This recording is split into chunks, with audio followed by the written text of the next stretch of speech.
Welcome to a very special live edition of the Cross-Border Interviews with Christopher Brown. You might be noticing something a little bit different this time. I am here by myself to break down the start of the 2022 Green Party of Canada leadership race, where we're going to be talking about the leadership candidates, the path forward, and where we are now. Over the last few months, there has been speculation growing about who was going to be running, who was not going to be running in this upcoming leadership race, but we are here now. We have 6 candidates. Four of them are on a co-leadership campaign team, and 2 of them are running as individual leaders. And we are going to be breaking down who these 6 candidates are, where they're going, and where they've been. Some of the candidates I have not heard of. I will be honest, as a political observer, I try to follow this stuff as much as possible. But there are a few candidates who I have not heard their name nationally, but they are running, so I'm looking forward to getting to know them over the next few months, few weeks, even few years for the potential next leader of the Green Party of Canada. This all started back on September 20th, the date of the 2021 Canadian election. Anna May Paul, the then leader of the Green Party, failed to win her seat in Toronto Centre, and it was reduced from 3 seats at dissolution to 2 seats, one being Kitchener Centre with Mike Morris, and one being Saanich Gulf Islands out in Vancouver with Elizabeth May. On about a week later, Anna May Paul announced that she would be resigning, but she didn't give an exact date for when that resignation would be happening. So there was some up in the air of will she, won't she, how long will she be staying on, but she said she was not going to be leaving anytime soon, but she was going to be leaving. On November 10th of that year, she did officially announce that she would be ending her membership of the party and then resigning effectively as the leader of the Green Party of Canada. A few weeks later, and this isn't a short time frame. In November, the Green Party was in kind of a upheaval here where they didn't really know what was going on, but they were removing one leader and bringing in a new leader, and that was Anna May Kuttner. They are the now interim leader of the Green Party. They ran against Anna May Paul in the 2020 Green Party of Canada leadership, and they were chosen out of a group of candidates to become the interim leader of the party. Now, Anna May Kuttner has been crisscrossing this country from St. John's to Victoria all the way up north. So they have been trying to get out there and get the Green Party on a good footing for the next leader, whoever that may be.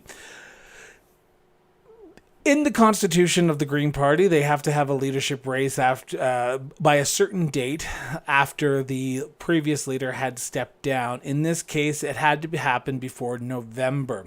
The leadership race was filed with Elections Canada in May, and then on June 28th, on their website, before they even put it on social media, we noticed that the rules had been set out in place for the leadership race. So on June 28th, 2022, the leadership race was effectively underway, but not underway. And I'm going to talk about that in here in a few seconds. And I say that with some hesitation, because the leadership race, while it was effectively started, it wasn't. Under the new rules that the leadership campaign had set out, you could not technically declare that you were a candidate until you were approved by the party on August 31st, which was a few days ago. So there was a sort of a media blackout of what was going on in the Green Party. Yes, there were some candidates who were putting their name forward, but as in a interested person who was looking to potentially put their name forward in the leadership race, but they were not an official candidate, or they did not want to declare their candidacy. The registration fee was $1,000, a lot lower than it was in the 2020 race, But the one sticking point that a lot of the candidates had some issue with was the proposed rule of language test barrier that the candidates would have to pass to be declared an official candidate for the 2022 leadership race. Now, this meant that the candidates who wanted to run in the race would need to submit themselves to a language test in both French and English, unless you were of an indigenous descent, and then you did not have to. There were a few candidates who came out and said, no, I don't want to do it. I'm not going to do it. I think it's bad for the party. Elizabeth May wasn't able to speak French when she became leader in 2004. Why do we have to now? There was no real reason behind it, except for the fact that the Green Party wanted to have a bilingual candidate. Some prospective candidates, I should say, did say that they were going to potentially be learning French and hoping that over the time they would be able to actually work and speak in both official languages here in Canada. But at the end of the day, on August 31st, the Green Party of Canada, via social media, which was Twitter, Facebook, and Instagram, released the only candidates who were approved and passed the vetting process for the Green Party of Canada leadership race. And now there were 6 candidates that did pass that vetting part. And now those 6 candidates we're going to be talking about a little bit later, but I don't know, and this is the part where I'm a little confused with, and I hope I'm going to get some clarification on this later on and how this goes on, but according to the rules set out by the Green Party of Canada leadership contest rules, and I'm going to read it here correctly, so that way I'm reading it verbatim and not making it up as I go. But according to the rules, there is going to be 2 debates that are going to be 2 voting dates that are going to be happening. One on October 7th, which round 1 of voting will be beginning. On October 14th, round 1 voting ends at 3:30 p.m. Eastern Standard Time, with results to be announced at 8 p.m., and the voting round then opens if required. Now, what does it mean by if required? And this is where I'm a little bit confused. According to the leadership rules on the Green Party of Canada's website, if there are more than 5 contestants, campaign round 1 will end with a preliminary vote by members, and the 4 top contestants will continue into campaign round 2. Now, with 6 leadership candidates, with 4 of those candidates on a co-leadership ballot, does this mean that we were only actually going to see 1 leadership vote on October? I just want to make sure I get this right here. October 14th. So could this be wrapped up by October 14th?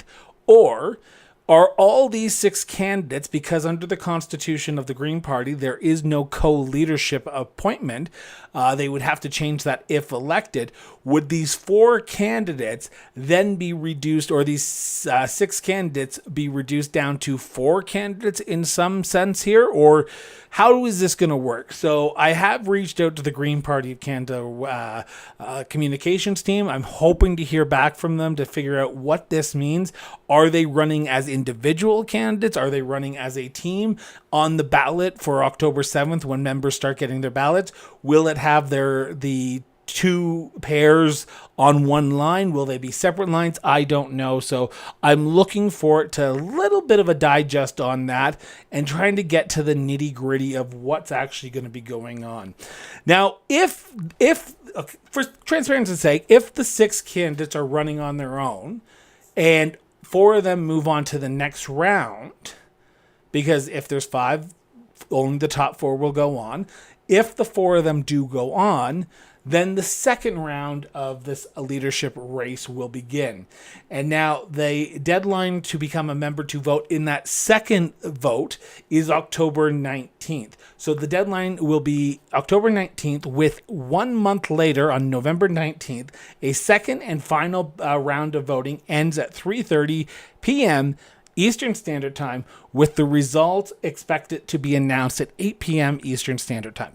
Now, we all know in the past that political parties always expect to announce something at a certain time, but they don't always do that. So we are going to be live on October 14th and November 19th, covering those results if November 19th is needed. But we will be live on October 14th with the results of that leadership race. Hopefully we'll be able to bring in some candidates over the next few weeks.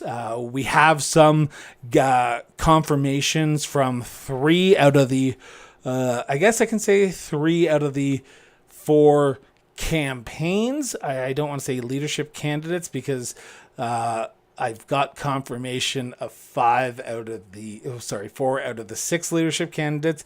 There's 2 that I have reached out to, but I have not heard anything back from. But 3 out of the 4 leadership campaigns have reached out and said yes, they'll be coming on the show. So look forward to them over the month of September as we bring them on to discuss Green Party of Canada, the leadership, and where they expect to take the party if they are successful. Now, we are still in the early days of this campaign. The campaigns have launched, some via social media, some in person, some in the press gallery in Ottawa. So we are seeing some movement. And we have confirmed that one of the candidates will be out here in Calgary, probably in before the end of the first membership cutoff, which is September 14th. One candidate is expected to be in Calgary, so hopefully we will be sitting down with them when they are in this city, so that way we can have an in-person one-on-one interview with them, or with their second or their co-leadership candidate as well. So we're looking forward to that. So the next area I want to cover here, and this is going to be a very long segment here, so I do apologize. We're going to cover who these people are. So, like I said, I've covered politics probably for about 25 years now, and I feel old. 25 years now, and I can tell you some of these names I have not heard of. I have heard one, Elizabeth May, who is making a comeback as co-leadership with one of the other candidates. So I'm going to go through and break down who these people are. I'm going to read part of their bio that's on their website. So please bear with us as we try to get through these. There's 6 of them. We'll probably try and stay at least 5 minutes on each one. If you want to skip forward a half hour, don't, because these are important people, and who we elect as the leader of the Green Party will go up against Justin Trudeau, who have the Conservative leadership candidate, Yves-François Blanchet. Wow, I can't speak today.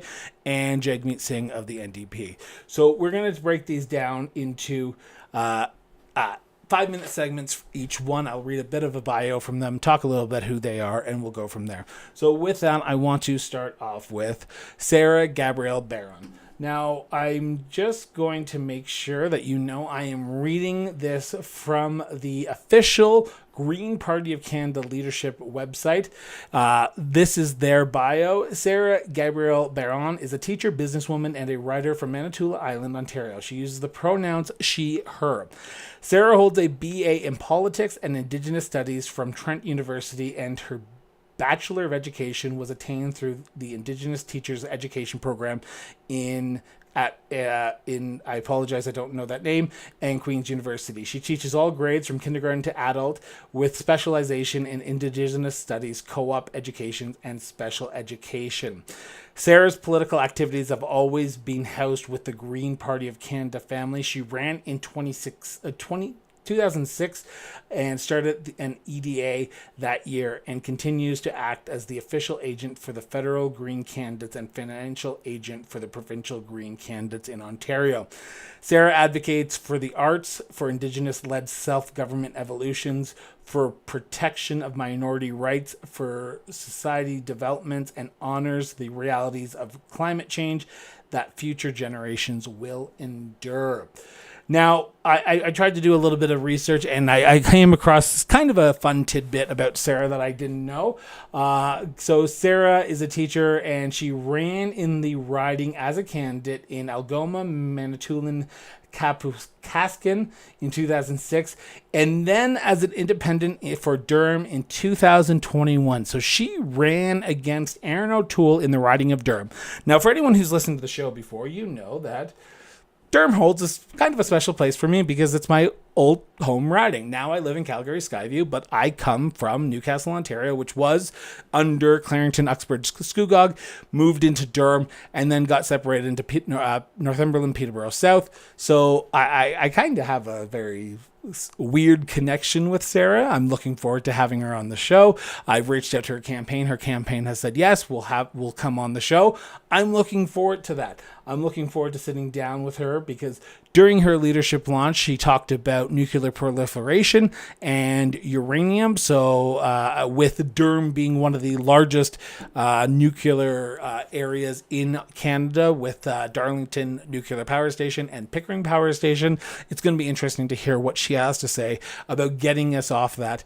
So I'm looking forward to sitting down with Sarah and talking to her about her run, about what she's doing. And I just want to make sure that I'm doing this correctly. But yes, her campaign motto is wisdom to change. So she is running as a single individual candidate, and her motto is wisdom to change. Again, look forward to having her on the show. Look forward to talking to her about the issues that are important. And I look forward to actually seeing what Sarah has to bring to the table. As you may remember, in 2020, I sat down with every single candidate, yes, every single candidate for the leadership of the Green Party in 2020. I'm planning to do that again, and I hope that I can get through it. So Sarah, I thank you for accepting the offer to come on the show when you have the ability to, or whether you're out in Calgary or via Zoom. I look forward to speaking with you about your leadership campaign. The next person I want to talk about is Simon Gocchini Messier. And they are, I'm just going to pull up their bio here. And yet again, I'm reading this off of the official leadership website of the Green Party of Canada. Simon grew up in the country on the edge of a small town in the eastern townships located in the southern part of the province of Quebec. During his youth, he was lulled to sleep by the singing birds and winds of the forest. He was in contact with a rich and diverse wildlife and flora. As leader, he will ensure that he works as a team, that there is healthy and respectful communications within the organization, and that all decisions are made according to the 6 principles of the Green Party of Canada. Here's a brief overview of some of the issues he will be advocating for. Protecting biodiversity by curbing urban sprawl and protecting forests through the creation of new parks and protected areas. Social justice by ensuring a fair distribution of the country's wealth and continuing the transformation of our food industry by promoting innovation.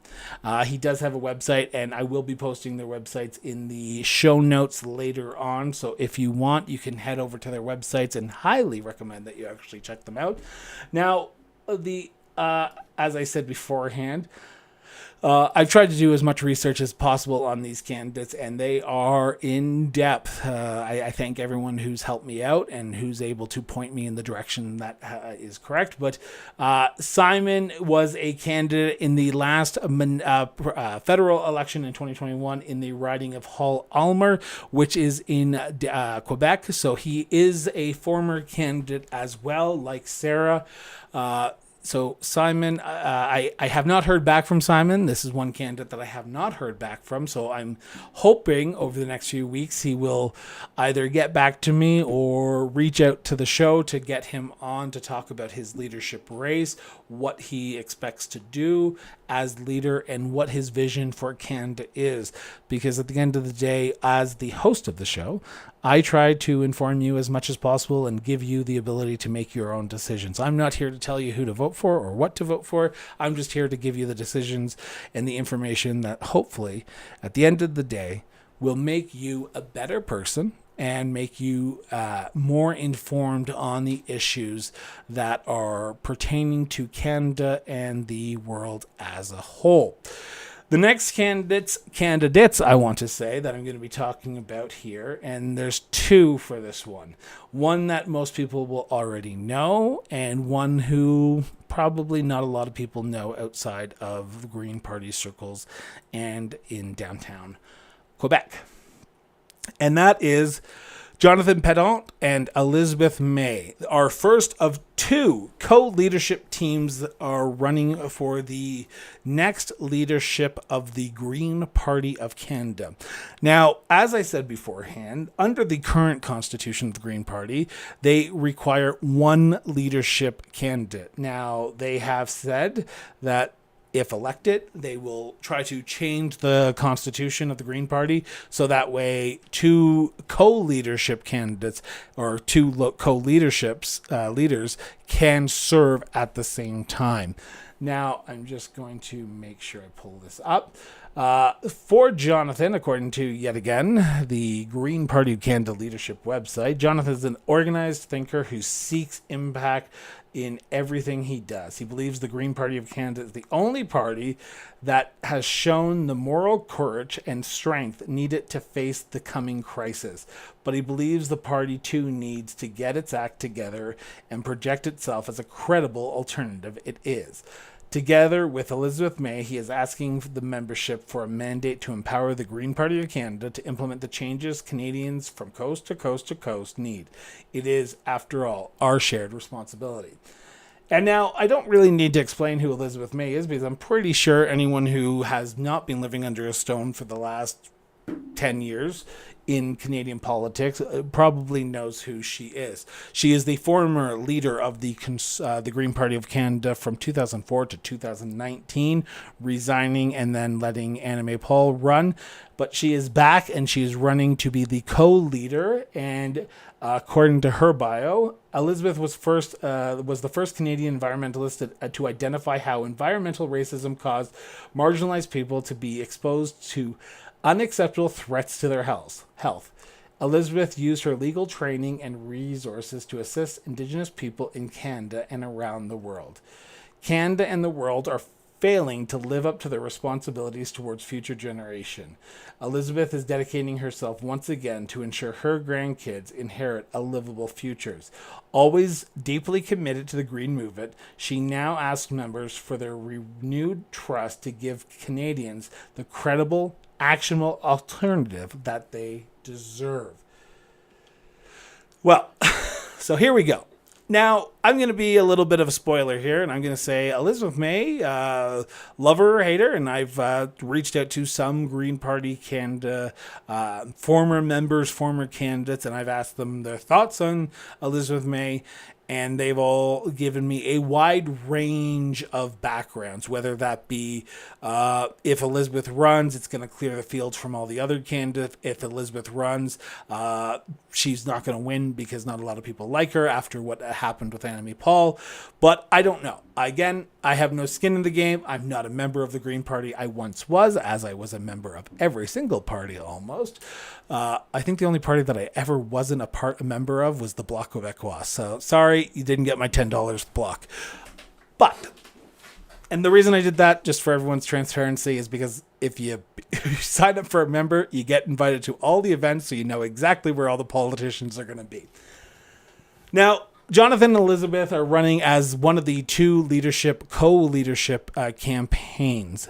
Jonathan is well known for his activism with over in Africa, and I believe, if I'm not mistaken, and I could be wrong here, I feel like I should know this, and it's bothering me that it's coming up that I don't know. No, Central Africa. He was he was a journalist who documented sexual abuses by UN peacekeepers in Central Africa Republic, witnessed failed revolutions in Egypt and Libya, and documented excessive force by police in places as diverse as Chile, Belarus, and the United States.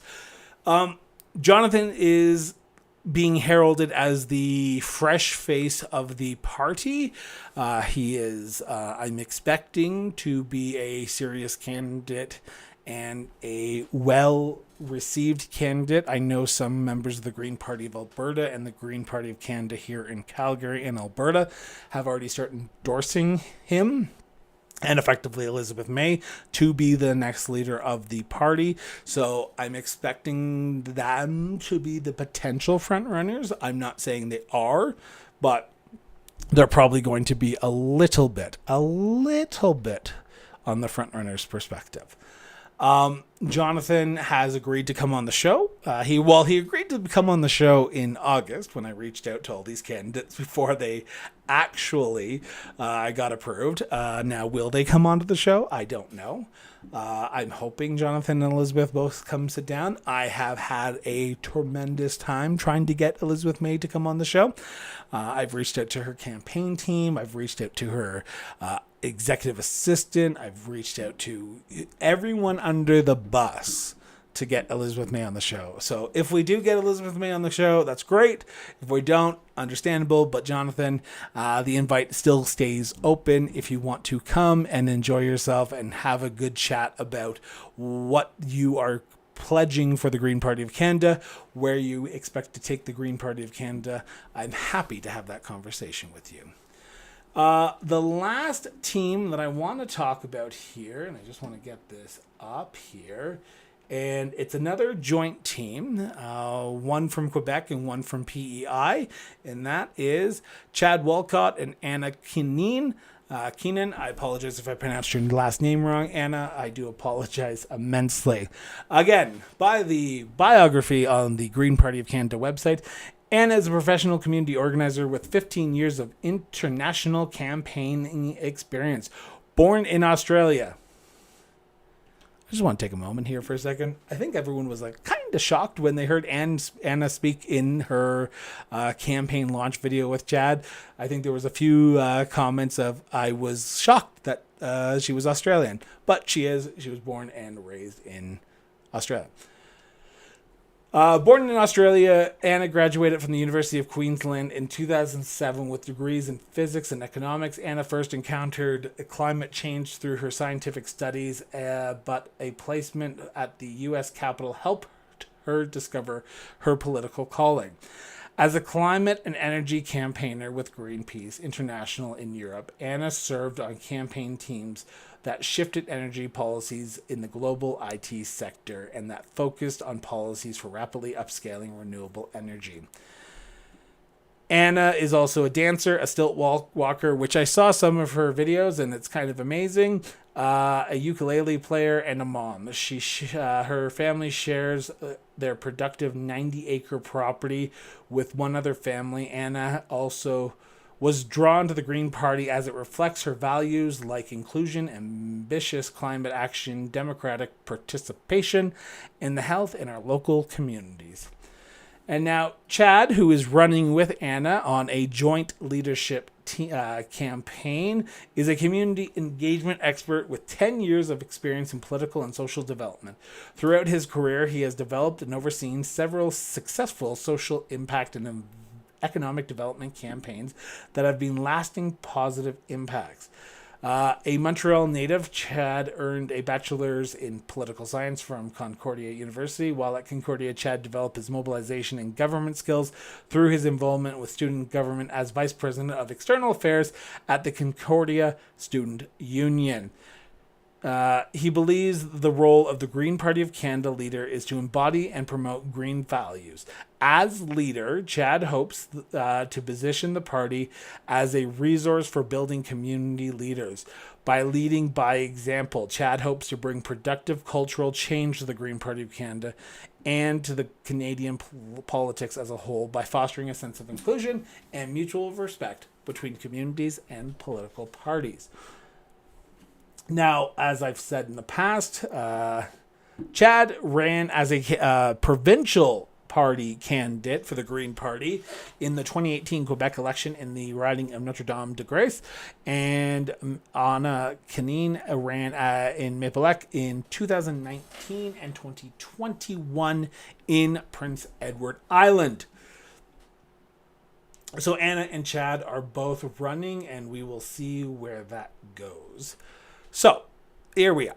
6 candidates. There are questions that I've posed already, and I'm hoping to get some clarification on where they are. But with 6 official candidates, because the Constitution does not say that you're allowed to run as a co-leadership candidate or not a co-leadership candidate, does this mean if these 6 candidates get whittled down to 4 on October 19th or October 14th, does that mean these 6 candidates will only need 1 ballot because there's only 4 technical teams? If you vote for Anna, are you voting for Chad? Or if you're voting for Jonathan, are you voting for Elizabeth? There are more questions now with the introduction of co-leadership campaigns that we need to answer. I've reached out to the Green Party, like I said. I'm hoping to hear something from them. I'm not sure if I will or not, because it seems like some parties just seem to forget those independent news outlets like ours. But we were on their mailing list. We were on their mailing list the entire federal campaign, and then after the federal campaign, it was like crickets.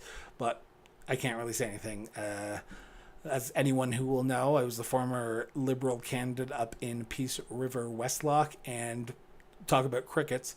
I have not heard anything from that party, and I've reached out to the Liberal Party to have Liberal candidates on. And nothing. Haven't heard anything, haven't seen anything, and here we are. But if you know my answer of will the ballot show 2 lines for Anna and Chad? Will it show 1 line for Jonathan and Elizabeth? Who knows? So if we can answer that, that'd be great, because that will determine how many ballots we need. Because this thing could technically be over on October 14th. Will it?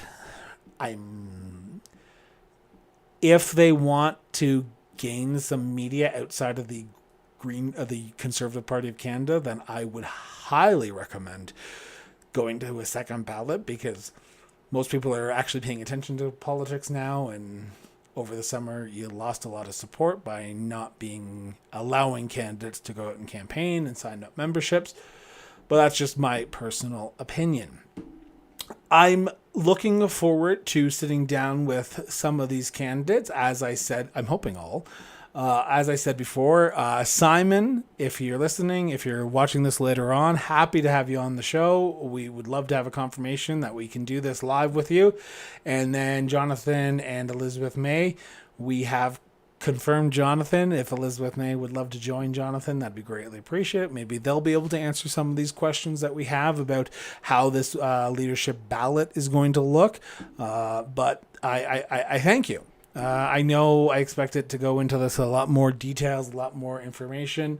We are going to talk to some party members, but we understand things come up. We understand that things come up and they don't always happen, but we will be bringing you leadership races, leadership candidates interviews over the next month and a half until October 14th.